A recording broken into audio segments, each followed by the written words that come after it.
کسی نے آج سے 10-15 سال پہلے کتنے چھکے مارے، کتنے چوکے مارے، کتنی وکٹیں اس نے گرائیں، یہ ہمیں سب یاد ہوتا ہے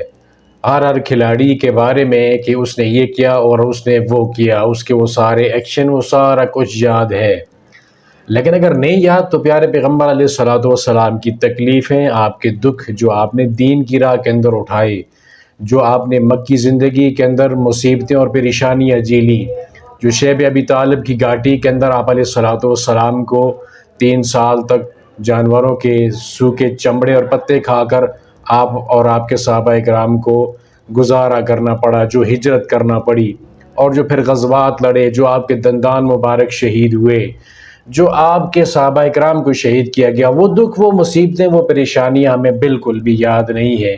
پیارے پیغمبر علیہ الصلوۃ والسلام کی زندگی کیسے گزرتی، صبح و شام میرے پیارے پیغمبر کی کیسی تھیں، وہ ہمیں یاد نہیں ہے۔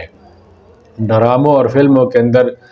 بولے جانے والے ڈائلاگ ہمارے بڑوں کو تو کیا، بچوں کو بھی یاد ہیں، اور جب وہ آپس کے اندر بات کر رہے ہوتے ہیں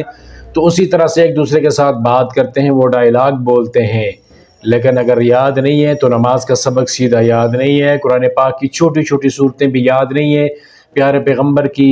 احادیث میں سے کوئی حدیث ہمیں یاد نہیں ہے۔ جو رویے پیغمبر علیہ الصلوۃ والسلام کے تھے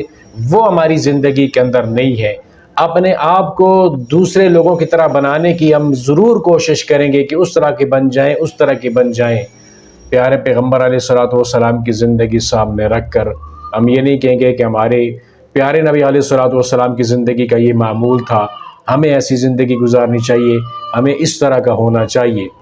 دنیا کے ڈرامے اور فلمیں دیکھ کر، اس کے اندر جو سین ہوتے ہیں وہ دیکھ کر ہم روتے ہیں، ایموشنل ہوتے ہیں، جذباتی ہوتے ہیں، ہنستے اور کھیلتے ہیں۔ ڈرامے فلمیں تو چھوڑیے،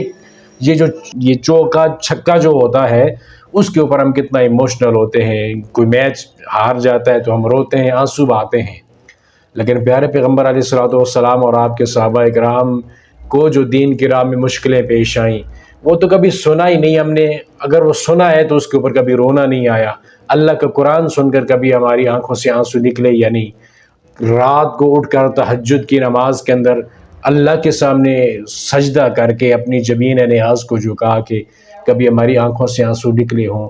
ایسا ہوتا ہے؟ نہیں ہوتا ایسا۔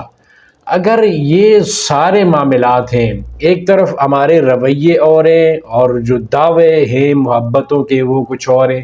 کہ ہمیں اپنے نبی صلی اللہ علیہ وسلم سے محبت ہے۔ کرکٹ میچ ہو رہا ہو تو اس کے لیے ہم سارے کام چھوڑ چھاڑ کے ایک جگہ پہ بیٹھے ہوئے ہوتے ہیں تاکہ کوئی گیند مس نہ ہو جائے، کوئی اوور جو ہے وہ مس نہ ہو جائے،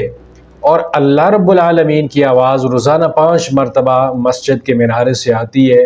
وہ کام چھوڑ کر، یعنی میچ کرکٹ کا چھوڑ کر اللہ کے گھر کی طرف جاننے کے لیے تیار نہیں، اپنی دکان بند کرنے کے لیے تیار نہیں، اپنے کام کاروبار کو چھوڑنے کے لیے تیار نہیں، تو میرا بھائی محبتیں پھر کہاں پہ ہیں؟ محبتیں تو وفا مانگتی ہیں نا۔ جب محبت ہے اللہ سے، محبت ہے اس کے رسول سے، تو ہم پھر اللہ اور اس کے رسول کی بات کو مان کیوں نہیں رہے؟ ان کے طریقوں کے مطابق ہم چل کیوں نہیں رہے؟ اللہ اور اس کے رسول صلی اللہ علیہ وسلم کے جو بتائے ہوئے طریقے ہیں وہ ہماری زندگی کے اندر نظر کیوں نہیں آتے؟ جو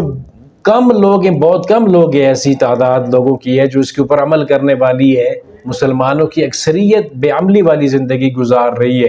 ہاں، جو کام نہ کرنے والے ہوں، جو اللہ کے نبی صلی اللہ علیہ وسلم نے نہ بتائے ہوں، جس کے پاس ہمارے پاس کوئی دلیل نہیں ہے،